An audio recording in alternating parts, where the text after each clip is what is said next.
Hi, my name is Grace Kelly from Tullow RFC, and you are watching the Her Sport Energia AIL show, sponsored by Energia. Think of the possibilities.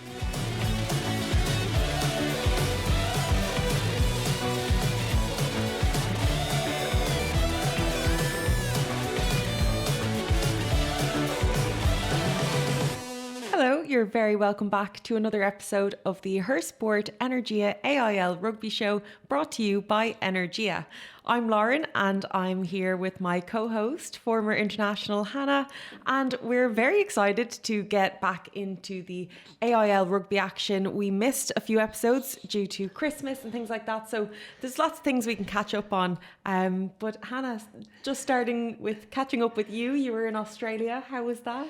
Yeah, I got to spend the last few weeks over in Oz. I have a couple of siblings who live over there, and a couple of years ago we kind of said, you've been coming over to us for Christmas, so it's about time we go to you guys. So yeah, we had a great time, able to bring obviously my little girl Aoife over and just enjoy the really nice weather, and get to see what life is like for my siblings over there and experience the culture and kind of what it's like to live there. So we had a really amazing trip. We got to see some pretty amazing venues and sites and animals and all sorts, and a couple of different sporting activities, which was really nice. Amazing, and especially for your daughter to go over with you. That's, I suppose, or I would say it was so special to share that all with your family over there. Yeah, definitely, because particularly obviously Aoife, you know, she's been so young. A lot of my family members over there actually hadn't met her yet, so it was a really nice way to not only celebrate Christmas and have a really nice family moments, but obviously to meet each other for the first time and see how they get on, and see Aoife run around with some of her young cousins was really, really special. Brilliant. And any rugby? Did you play any rugby while you were over there? No, didn't really get to play rugby. I was in Melbourne, which really isn't rugby country, so to speak. Did get to go and have a look at a different kind of couple of grounds that are over there. So where like the Melbourne Storm play in Amy Park, I got a tour of that, and saw a bit of cricket and a little bit of AFL and stuff like that on the telly, but no rugby, unfortunately. Brilliant. So I'd say you're delighted to be back for the storm that's coming here as well. It's nice weather you've come back to. Yeah, not quite the sunny shores I was really hoping for, but no, look, I love Ireland, love being here, and back into the thick of it, and a nice rugby calendar ahead over the next couple of months. Absolutely, and there's been some exciting rugby happening, especially over abroad. We've seen Ilona Maher really taken to the stage, especially even on social media. I know we were talking in the office here. I suppose she's raising the profile of herself, but also rugby and women's rugby in particular. What are your thoughts on Ilona Maher?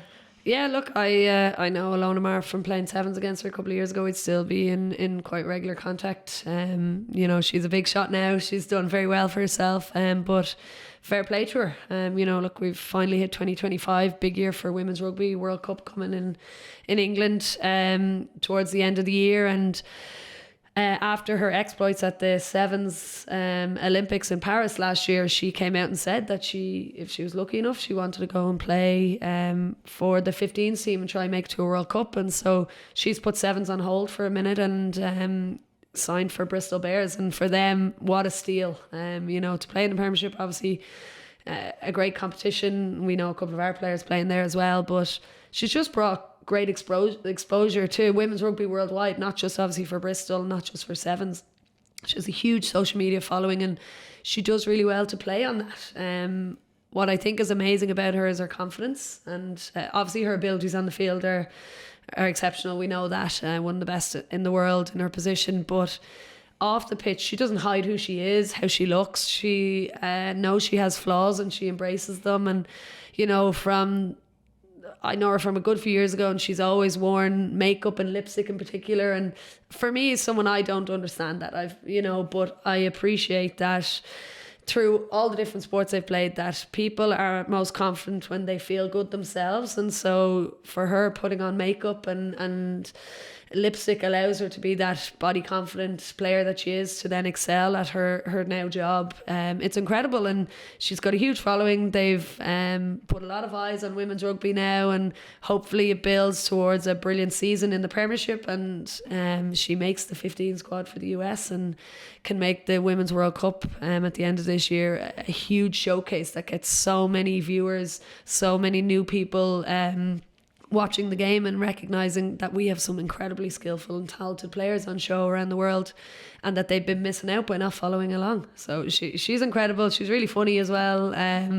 Not afraid to get stuck in, do the dirty work, but it's great for the game, and I hope we get more players who are like her to encourage others to jump in. Yeah, absolutely. And even the way that she's portrayed like her flaws, I suppose, on social media, like she broke her nose over the weekend and she made the funniest videos. Like she's getting mileage out of a broken nose. Yeah, look, she's playing the game really well. She's seen that there's an opportunity there for her to make a little bit of money and make a career for herself off the pitch. And I think that's really clever of herself, and her family and her sisters are all in there too. They're very funny as well. But she's a very sarcastic person, and she likes to take the piss out of herself and her broken nose, and still going on about how beautiful she is and this, that and the other, which is great. But yeah, she found a way to make it work for her, and it's brilliant. And as I said, we're in an age of social media where content can put you in the spotlight and allow you to have a career where it's stable. And for her now, she gets to play rugby as kind of her full-time job, shall we say, do the content on the side and not have to worry about any financial issues outside of that. Yeah, 100%. And just thinking about athletes, you know, not having to, but they're encouraged now to really show themselves on social media and build that profile and, like you said, kind of create a career outside of their sport. Do you think that's a bit of a distraction from their sport and their training, or is it a positive thing?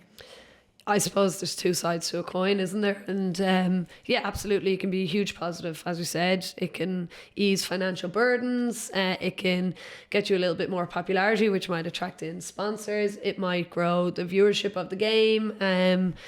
And, you know, you get put up as this role model then for a game. But on the other side, yeah, absolutely can be distracting. I'm sure creating content and being asked to go to press releases and all these different events and do sound bites here and there, and creating content yourself and having to go out and do it takes an awful lot of time. And does that take away time then from your craft and your pitch, doing your job? Does that take away from you doing your analysis on opposition and on past games? You know, does it mean that you're on the road a lot and therefore your food and your recovery isn't as good as it should be? And then obviously social media is not always a positive place. And do you then attract certain people who like to degrade and debase women for not being good at sport or for how they look? And I think Ilona Maher has been very open about some of those comments that she receives and how she faces it herself and deals with it. But it is part and parcel of social media when you put yourself out there. So it's definitely two sides to it. Absolutely an awful lot of pros or positives that come with it, but you have to be very wary of some of the negative things that come alongside it too. Yeah, absolutely, 100%. But then looking to the Celtic Challenge, the Wolfhounds and the Clovers, they're taking first and second place in the table with just brilliant performances, and I suppose the players that they have to support those performances, you know, there's no denying that. So yeah, the Wolfhounds, they moved to top of the league. They're 57-5 victory away to Brighton Thunder. And yeah, some super impressive performances there. Starting out with Leah Tarpey with that intercept try. It's just fantastic. Leah's, you know, week in, week out, she's showing form. Yeah, look, the Celtic Challenge Cup has been going on now a couple of seasons now, and trying to place the value of that competition within this season, trying to manage obviously the Energia AIL, obviously ongoing as well at the same time, and then with a lot of people, their eyes obviously looking towards the Six Nations, which is coming up in a couple of months. I think for a lot of girls who get to play in this competition, whether it be for the Clovers or the Wolfhound, it can be a very, very good thing for an individual, in my opinion. We see a lot of the Sevens girls have obviously opted, with it being a World Cup year in 15s, to prioritised that this year and have now playing for both these teams and putting in very impressive performances and making it very competitive, with obviously eyes to trying to get a jersey for the Six Nations. I suppose when you look at the other side of this competition, it's pulling away players from their club teams, and depending on how successful your club team has been at developing players who are available to step up to the next level, it can have a massive impact on your standings in the AIL League. And some teams are more affected than others. Some are losing up to 10 players per team. And it's a tough one to juggle and look at. I was a big fan of it last year because I thought that the improvements we saw then in the Six Nations from Ireland, because of this jump in standard and by getting to play in the Celtic Challenge Cup, was brilliant. Obviously we came third, we qualified for WXV1, we qualified for the World Cup, and it was brilliant.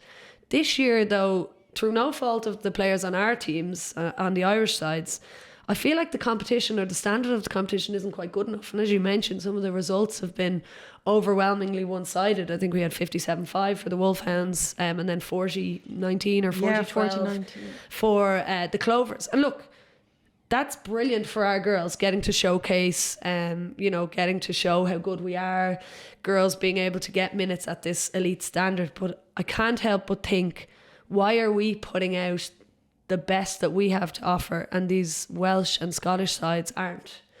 And where are their best players playing currently? Because I thought when this competition was put up, it was to develop some really, really good club standard players and give them more opportunities at an elite level that's not international. It is brilliant. Look, what I do think has been brilliant for both the Wolfhound and the Clovers is we've been able to give game time to girls who've been out injured for a very long time. So for example, with the Wolfhounds, Hannah Tyrell, who again I played with in sevens, have an awful lot of time for. She's a winger who's scored 4 tries at the weekend. Some amazing tries that she showcased her speed and her footwork and her ability there. Others, a little bit easier for her. All the work had been done by most of her teammates, Aoife Wafer and Eve Higgins and co. But it's brilliant for her. She's been out injured for a number of years, kind of coming back for very short stints. She'd had terrible trouble with her shoulders. And she's now coming back into form and trying to show Scott Bemand that, hey, I can play on the wing. I know it's competitive in the back three, but don't forget about me. I'm here. And it's timely because the likes of obviously Bevan Parsons unfortunately broke her leg in the last World Series for sevens. So there's an opportunity there and a spot there going potentially in the back three for Anna Doyle to step in. On the same thing for the Clovers, Dervla Nicavard obviously has been back a couple of months now, but hasn't really got to showcase at a level above the Energia AIL to show she's ready to come back to international rugby. She has been tearing it up for the Clovers. She got player of the match in that game against Edinburgh, scored a couple of tries, showed off her nifty footwork and her ability to turn over a ball. It's been brilliant for them to get added game time. On top of that, we've seen some really good young players getting valuable game time as well to show that they're able to stand up. So Katrina Finn came in at 10, kicked a lovely ball, crossfield ball to another youngster, Chisholm Aguero, who has also been out and scoring another try. And again, putting her hand up for selection in the back three. She's been running riot for UL Bows. We know that all season and in the past couple of seasons. And so there's opportunities there, and I've loved watching the Celtic Challenge Cup, but I wish there'd been sterner tests of opposition for these girls to really get an understanding of how difficult the step up in levels can be. Maybe I'm being a little bit harsh and that we've just developed so well and our standards have gone up so much that we're actually that much better than the likes of Scotland and Wales. But I'm sure these girls don't want to be winning games by 40, 50 points and not really getting a good test. But it's been brilliant from an Irish perspective to get players game time. We've seen like anyone and everyone who likes rugby loves watching Aoife Wafer do her trademark dummy and tear up the pitch. It's been brilliant to see the likes of Eve Higgins and Enya Breen get more game time in certain positions. And it's created questions for Scott Bemand because there are certain positions where competition is rife and you look at some of the players available and I'm thinking, off the top of my head, at the centre partnership where we've 2 spots available and maybe one on the bench, and you have to pick between Eve Higgins Aoife Dalton, who got a hat-trick at the weekend, Stacey Flood, who got player of the match in a previous round and has been running the show and brings a brilliant left boot into it. In the centre partnership, Leah Tarpey, as you mentioned, always turns up in the big games, got a brilliant intercept try and is putting her hand up there. And I feel like I'm missing out somebody massive in that position, but already there you have 4 or 5 players and you've only 3 spots to pick, and you kind of go, well, if you have to go with, you know, Leah Tarpey, she's scoring tries for fun, and then you go, but we also have to pick Aoife Dalton, but then Eve Higgins is there, like, and it's a conundrum for Scott, but it's a very good position to be in. And I would say the back row is very similar to that, where the resurgence of Dervla Nicovard has been amazing, but then you still also have Brittany Hogan, you obviously have Adele McMahon who's captain playing over in the Premiership, Dorothy Wall also moved over to the Premiership, and she has to fit into that back row, maybe second row somewhere too. Eva Kirpani has played really, really well. Kirpati has been really, really well as well.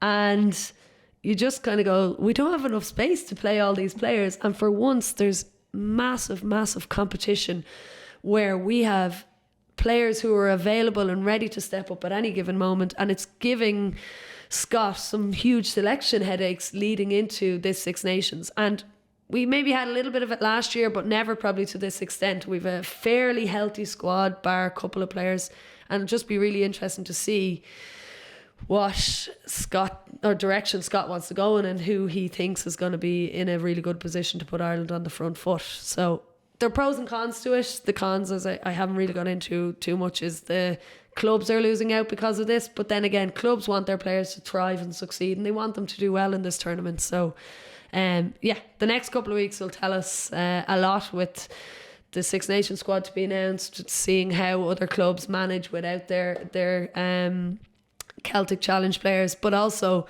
when this tournament is over, how those players integrate back into their club and help bring them on another level to get them towards kind of playoffs.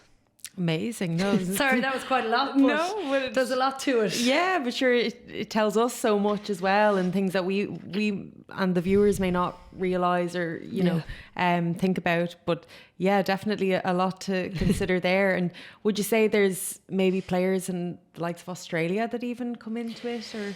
Yeah, the squad, again, like, there's so much rugby on at the minute. Obviously we've the men's Six Nations around the corner, but and like the URC, but the women's league is still going. We've this Celtic Challenge Cup, Six Nations is not far away, but then we also have sevens alongside that, and Perth Sevens is on this weekend, starts on Friday. And looking at that squad that's been announced, it's a very, very young squad, shall I say, because the majority of our usual sevens cohort are sticking their hands up and kind of prioritising this. But there are a couple of players in that 7 squad who have been previously involved in 15s in the Celtic Challenge Cup, who've been playing club rugby and who have actually developed because of their clubs, who now get a chance to showcase on the international stage. And who knows, they might come back to their club, put in some big performances and end up playing in the Six Nations or the tail end of that, or the World Cup. Couple of months can change a player's trajectory and career, and one performance is all it takes. Look at Erin King. She had a brilliant Sevens Olympics.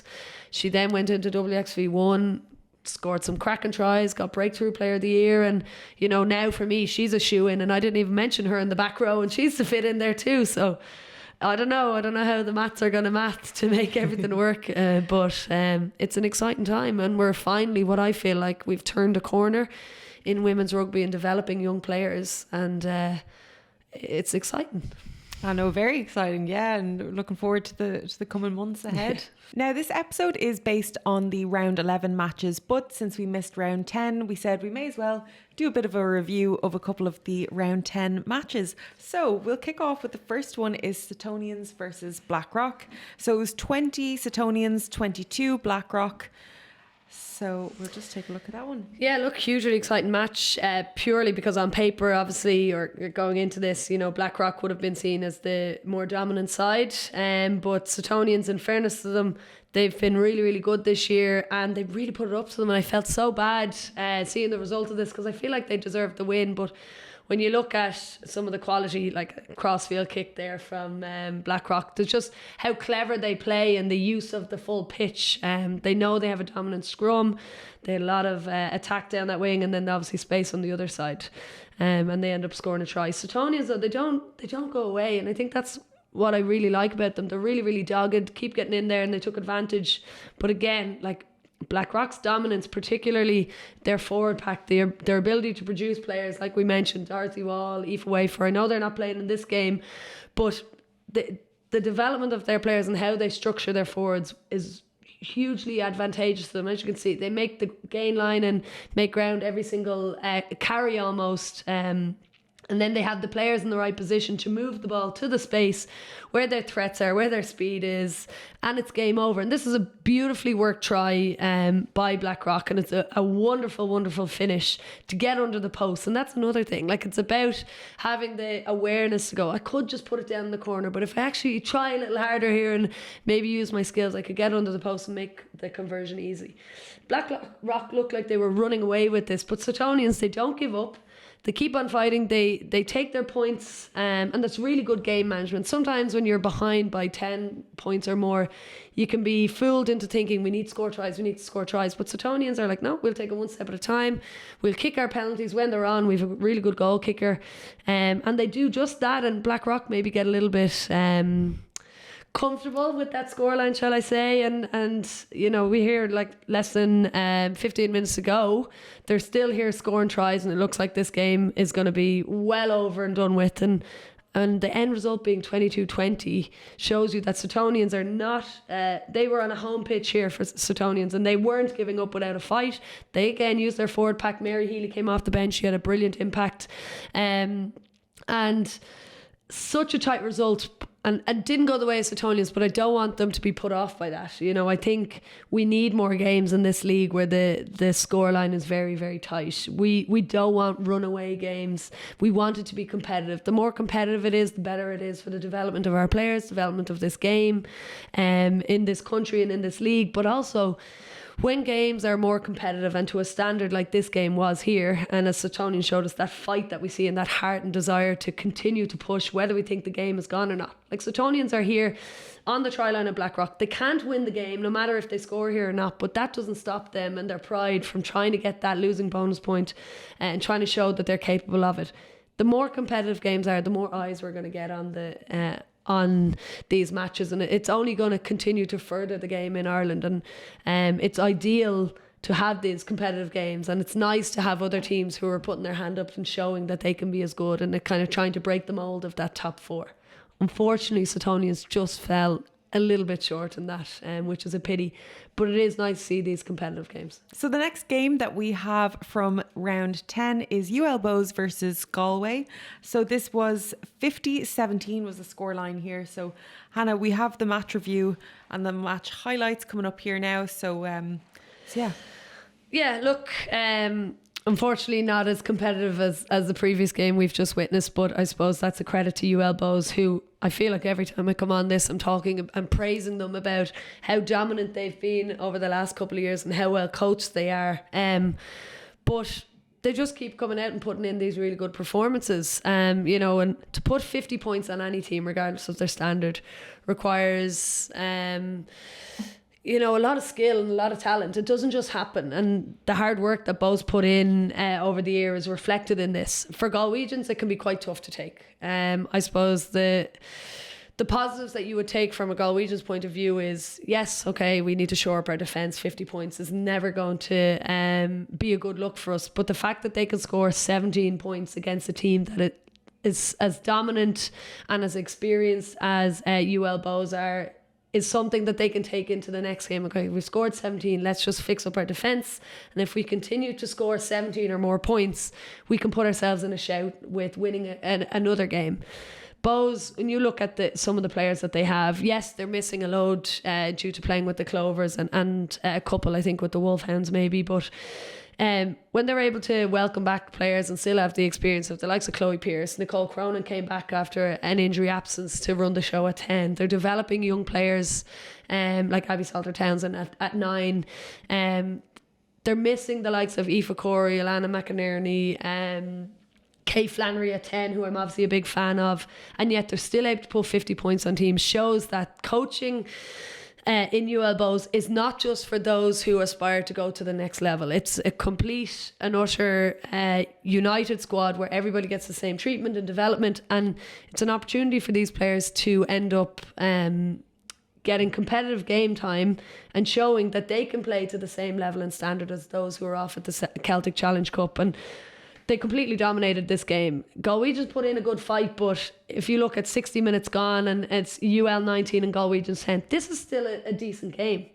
But knowing the end result ends up being 50-17 tells you about the fitness, the desire, the tactics maybe of UL Bows and how they want to play the game. But Galwegians have put in a big shift, and it's usually in the last 20 or 30 minutes where you can really show the ruthlessness and the dominance of your team. Teams tend to fatigue, and usually the more powerful, the better, the fitter team, shall we say, and those who know how to work game management will end up being successful in that period and score an awful lot of points. And UL Bows just wear down this Galwegian side with their front row and their pack, and unfortunately Galwegians have no answer. As I said, we wish it was a little bit more competitive, but for the most part this game was up in the air and there was an element of a competitive edge to it. But in the end, UL Bows run away with it. They're far too good, far too experienced. And when you think of, as I said, they don't have Kay Flannery, they don't have Chisholm Aguero, and there's numerous other players that they don't have available to them, Enya Breen and co. And you go, how good could this team be when they have everybody available to them? And that's what makes the last few rounds of the Energia AIL League exciting, because when it comes to playoffs and all the rest, you will have those players back and we will get some exciting finishes. But this one, the last 20 minutes in particular, a little bit too easy for UL Bows. Of course, and even thinking like for some of the Galwegian players, the likes of Chisholm being away, it probably gives, more time for other players to step up and maybe show what they can do and work on their tactics and skill. Absolutely. As I said, there are plenty of positives there for Galwegians. Like if I was their coach, and I'm not a rugby coach in any sense, but in my opinion, they've stuck in that game. They've made it competitive up until the 60-minute mark. What that tells me is that either A, fitness isn't quite there yet, B, game management, both from players and maybe coaches, didn't go to plan. And they couldn't fix some of the mistakes that maybe happened in those last 20 minutes. But you also have to remember a team like Galwegians, particularly where we're in an era where any players who are contracted to Ireland live in Dublin, and they tend to lose the younger players heading off to college, maybe in Dublin as well. They have lost a number of Irish internationals over the last 5+ years, and most recently Nicole Fowley obviously moved up to Dublin, and these are experienced players who would make a massive difference in your squad. And to be able to continue to put in really good performances while not quite getting the result that you wanted is a credit to them. And they just need to build on that, work on their defence for the next time. We're not going to let in 50. If we're going to let in anything, it's going to be around the edges and not down the middle. Do we need to work on our discipline? Did we give away too many penalties in that particular game there? Yes, slightly too many. When you give a team like UL Bows penalties and opportunities to march up the field, they're going to hurt you. So it's learning about these and improving week by week, and Galwegians certainly have that and have the ability to do that. It's whether then they do end up going out and doing that in the next game. Well, Hannah, UL Bows have extended their winning streak to 8 matches. So that was UL Bows versus Setonians, UL Bows 57, Setonians 7. It's another tough defeat for Setonians. Yeah, look, we just mentioned UL Bows and how dominant they've been in round 10 and round 11. They just picked up where they left off. They seem to have a knack for scoring tries, but as I mentioned, they just have such a great mix of experience, players who know exactly how to play the game and when to do certain things that will affect the outcome of the game. And as I said, the likes of Chloe Pearce, Nicole Cronin, Claire Bennett and co, they all are very knowledgeable and have been around for so long that the game comes quite naturally to them. And when you mix in then these younger experienced players who come in with this confidence, this flair, no fear to do anything wrong, coached by Fee Hayes doing a really, really good job, the results speak for themselves. I think they've won 8 or 9 matches in a row now. They're unbeaten, or maybe lost one, I think, maybe this season so far. But they've always been very, very impressive. And Suttonians, I think they caught Suttonians on a bad day, because for me, Suttonians are a better team than what they showed in that particular game. Probably took a lot out of them the week before, losing to Blackrock by just the 2 points and coming so close. They just couldn't back up that performance. And when you catch a team that is excelling and doing really, really well, and you're coming up against a team who is on the up but are on the back of a tough defeat, it can be hard to put in another performance having not gotten the reward or the results of a certain amount of points. And so Suttonians are a much better team than they showed. They'd be really disappointed with that. But it's about examining your losses, where the mistakes were made, and can you make these improvements for next week, and show that that's not the team that you want to be. It's not a marker of where your team standards are at, for Suttonians in particular. And Suttonians have an opportunity obviously now next week to show that they're a better team than what turned up against UL Bows. Absolutely. And I know we chatted about some of the players on UL Bows, but I suppose one that we can credit on the Suttonian side is Mary Healy. So she's there consistent, scoring a try in round 10 and round 11 as well. Yeah, look, each team has these reliables, particularly at club level. They end up being the stalwarts, the ones that are there week in, week out, driving training, and they have international experience or experience at maybe interprovincial or whatever else. And Mary Healy's definitely one of those. She was involved in Ireland a couple of years ago, got great experience from that and learning from the best, and she's now bringing that back to her club and putting in performances physically and literally trying to drag her team over the try line. And props aren't always known for their try scoring exploits, so I'm sure she's letting everyone know about it, and hoping to continue to stay on the score sheet and help her team get the success and the rewards that they're looking for after all the grafting they've put in. Brilliant. Even Aoife Curry, another mentionable one on the UL Bows side, she scored an impressive 5 tries in that match. Yeah, look, when you're scoring so many tries, and particularly when you're as dominant as UL Bows in the forwards, space tends to open up on the wings. And Aoife Curry is a youngster who's been around a while. I think she had a big year last year, making her sevens debut and stuff like that. And obviously UL Bows winning, but yeah, 5 tries, no mean feat. Someone has to score them at the end of the day. When you score 11 or so, like Bows did, and no Chisholm or someone to get 4 or 5 of them, But yeah, great for Aoife. Young players, what we're trying to develop in this league, and get them that confidence and showcase their ability, and she did just that. Brilliant. Would you reckon that UL Bows can take the victory again this year? Or looking at trends, I suppose there's a definite top 2 in themselves in Railway that are definitely edging it out in terms of the league standings anyway. But when it comes to playoffs and finals, anything can happen in knockout rugby, but they're certainly up there and they're putting their hand up. But nothing's won in the early days, shall we say, and it's about who can withstand the pressure when it comes to knockouts. That's right. Well, I suppose we can move straight on to Blackrock and Tullow. It was Blackrock 70, Tullow 0. So yeah, I suppose first thing that I would say about that match is Blackrock captain Lisa Mullen, standout player, securing 3 tries in that match.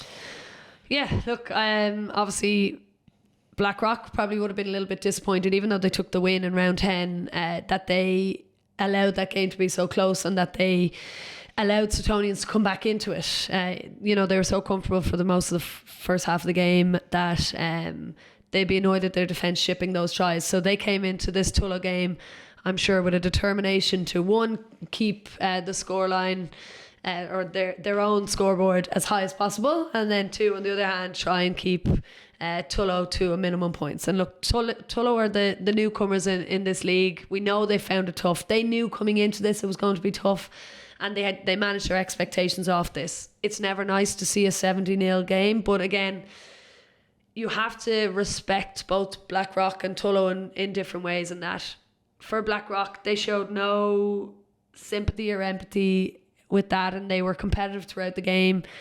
And just because you're beating a team by a certain amount doesn't mean you should let up. And Blackrock didn't do that. And as we mentioned earlier, there's a lot of players there who are trying to showcase their own ability on that Blackrock team and keep a jersey for when all their Irish internationals return. And so they need to show and be as ruthless as possible. On the other hand, for Tullow, it's very, very difficult for them and demoralising to be losing games by such large margins each week. And they're firmly adjusted, I'm sure, to the standards that are set at AIL level. But they're still struggling, I suppose, to cope with the demands of it. For them, I suppose, it's hard to pick yourself back up every single week and keep going, particularly when you're not scoring at all and you're letting in these. But I would hope that they're understanding it's their first league in the year. They're still trying to develop. Every game they play, they're gaining more experience in how to play at this level. And the hope is that they'd come back next year and be a better team than they were this year and shore up some of the kind of leaks they have in defence and the mistakes that they're making and try to get on the scoreboard. For Blackrock, yeah, they have standouts. They're missing loads and loads of players because of the Celtic Challenge competition and injury and all the rest. But they're still churning out good players. And Lisa Mullen's been around a number of years now with Blackrock. She plays 9 or 10, can kind of play nearly in any of the backline positions. And yeah, look, 3 tries, I wouldn't be complaining myself. A hat-trick, it's a nice one for her. But they'd plenty of try scorers on the day. And it was a huge team effort for them to get over that line. Yeah, absolutely. And like you said, like even, you know, a match with that kind of scoreline, there's still things that Tullow are going to learn in every match, I'm sure, especially coming up, like a good competitor. Yeah, and even like all these matches obviously are streamed and filmed and stuff each day, like, or each game. And Tullow can even look at not only their own performances and what they may have done wrong or how they could fix things, but they can also use it as an opportunity to look at how these top teams play. What shape patterns do they set in and would that fit in with Tullow? How do they manage the clock, or how do they manage with penalties, and what tactics do they use? Do they go high tempo? Do they go low tempo? What suits their team? And can Tullow look at what Blackrock are doing and try and emulate some of that and put some of that into their own performances if they have the players available to do that? And that's both the coaching tactic, but also for players. Are they actually looking at these matches and trying to learn from them, and not just kind of sitting there and watching it and enjoying it as a spectacle? Yeah, how important is that to make use of the streams and watch back matches and really dissect everyone's game? Huge. Like, obviously there's so many positives and, shall we say, negatives or mistakes in the game. Nobody goes out to make a mistake, but they do happen. So by watching back your own performances, but also the bigger picture, your team's performance, you can see what works for your team, what was really good, and can we bring that to the next game? Or, oh look, they got a try there because our spacing in the line wasn't quite great, or there was a dog leg because someone rushed up too quickly. We can rectify that in training by watching the game back and recognising that and saying, okay, I better wait for my teammate, or, you know, I better just take a step in here and that try doesn't happen. And that can be the difference between, you know, a 10-point game and a 20-point game, or a 5-point game and a draw. Like, you know, those little changes, if you bring that into the next week's game, that can make a huge difference. And that's how teams develop bit by bit. Brilliant, exactly. It's all about the little 1%ers. Yeah.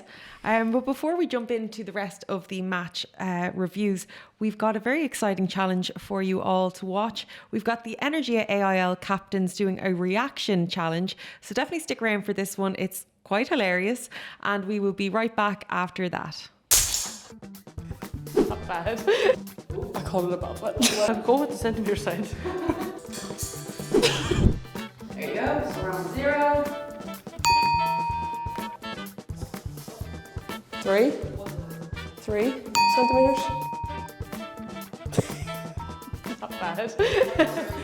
That is 2 centimetres.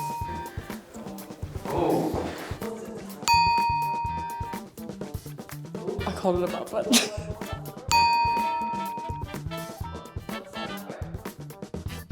Oh. 8. Yeah. 3, kind of between 3 and 4.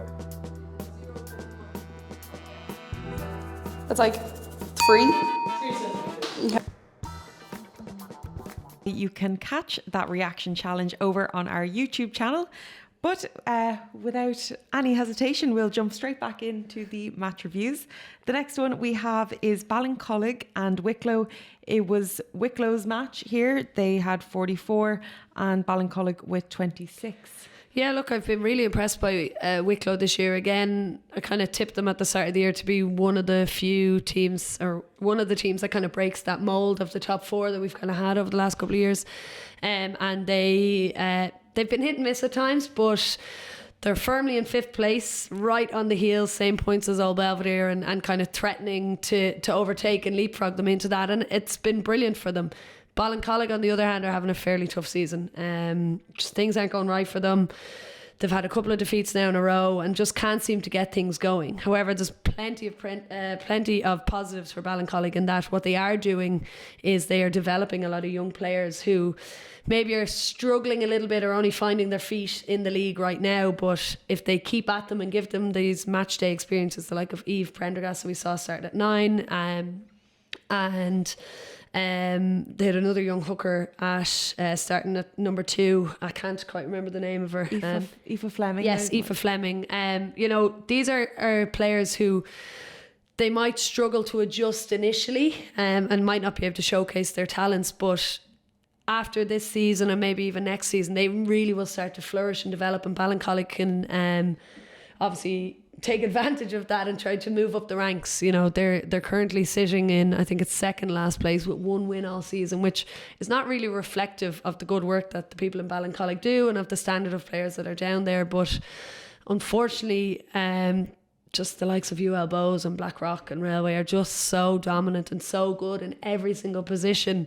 And obviously you have so many more players and a wider net of players to choose from that they are struggling a little bit. But it would hope that Ballincollig can continue to improve, use these young players, give them the confidence they need to go out and show what they can do and develop them into talented senior players. Absolutely. And even for Wicklow there, like it's great to see that's their 4th consecutive win now, so I'm sure they'll continue this momentum. Yeah, absolutely. As I said, they're breathing down the necks of Old Belvedere and those other teams in the top 4, and you want a bit of consistency with some of these teams. And Wicklow, they're not long in the league. Like, you still have to remember they're a very young team per se in how long that the club has had an AIL women's team, and they've developed a certain amount of players. They've a really good family bond there. We mentioned before the amount of siblings they have there and how well they do.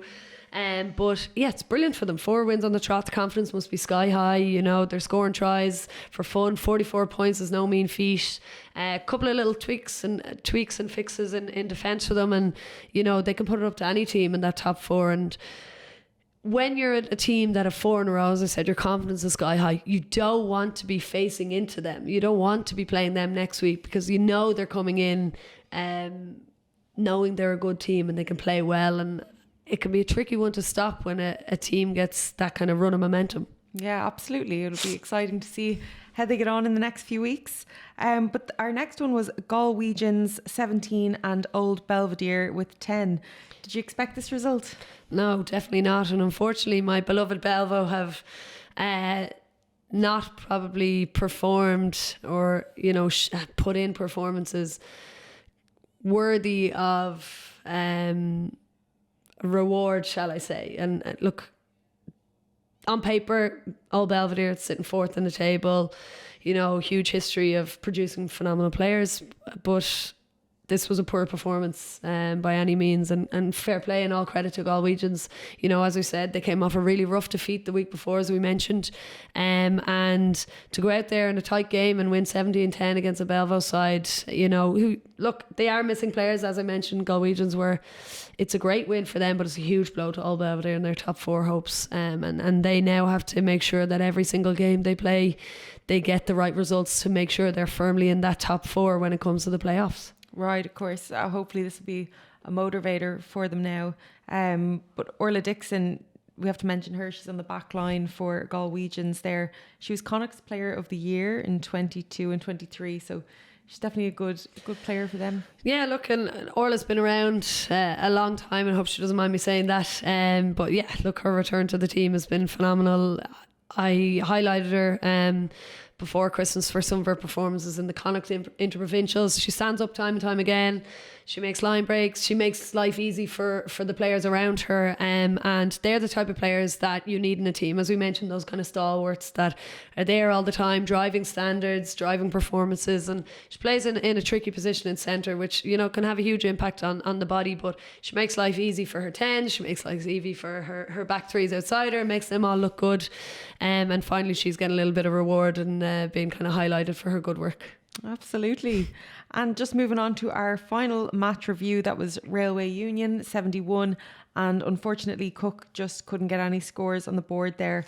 So yeah, I suppose again we're probably seeing teams struggling with the loss of players to the Celtic Challenge. Yeah, look, again, Railway, much like UL Bows, have been a dominant side for a very long time, able to call on a number of current and former Irish internationals with a wealth of experience, but also had the ability and have been well coached over the last number of years, particularly under JC a couple of years ago. Their standards of development and the way they develop players and bring players through allows them to perform at the highest level. You know, and as again, we don't like to see these score lines where teams aren't getting on the board and they're losing by 50 plus points or more. And, you know, the likes of the Cook players, they don't deserve that. They put in hard work and they graft and they train, but unfortunately there's just such a wealth and a disparity of differences there, of standards. It's a tough one to talk about. Railway, fair dues to them. They went out and they scored. Lindsay Peat, as usual, a wrecking ball. You know, and they just have so many players. They could be missing a number of players and they replaced them with young, either young players full of confidence who know exactly what they're doing because of the standards of coaching and how well that team works, or they're replaced by other former Irish internationals who are, you know, well able to play the game and bring their own kind of expertise and skill into it. And yeah, look, another one-sided game, unfortunately, but Cook hopefully have to pick themselves back up and, you know, just look forward to the next game and try to improve. Railway just need to keep doing what they're doing and keep their confidence high and, yeah, keep making sure they're going to be in that top 4 and maybe even that top 2 for home advantage. Yeah, absolutely. No, it'd be interesting to see how they all get on. But I suppose after seeing all the different matches that were played, it's important to see how they're all standing on the leaderboard. So we're going to pop that up on the screens now. So just taking a look at the leaderboard there, it is Railway Union topping the table with 53 points. Next is UL Bows coming in second with 51 points. Blackrock College coming in third with 44 points. Old Belvo there in fourth with 36. Wicklow coming in fifth with 36 points as well. So those two, Old Belvo and Wicklow, are tied at the moment. Galwegians coming in sixth with 21 points. Suttonians there in seventh with 13. Ballincollig is there in eighth with 9 points. Cook there in ninth place with 7 points. And in 10th is Tullow with just no points on the board there at the moment. So that's the current leaderboard there for round 11. Let's have a look at the rest of the matches that we have coming up next week. We've got Cook and Ballincollig in Shaw's Bridge at 5 o'clock. There's Galwegians versus Blackrock in Crowley Park at 5. Old Belvo versus Suttonians at 5 in Ollie Campbell Park. Tullow versus UL Bows at 5 o'clock in the Black Gates, and Wicklow versus Railway Union at 5 o'clock in Ashtown Lane. So those are the upcoming matches that we have for round 12, which will be very exciting, and looking forward to seeing how all the teams get on there. But I suppose that's it from all of us, from us in today's video. And yeah, we're looking forward to the next one. So definitely keep an eye on our social platforms so that you don't miss out when another episode is launched, and subscribe to us on YouTube and follow our Spotify as well. Thanks so much, and we look forward to the next episode.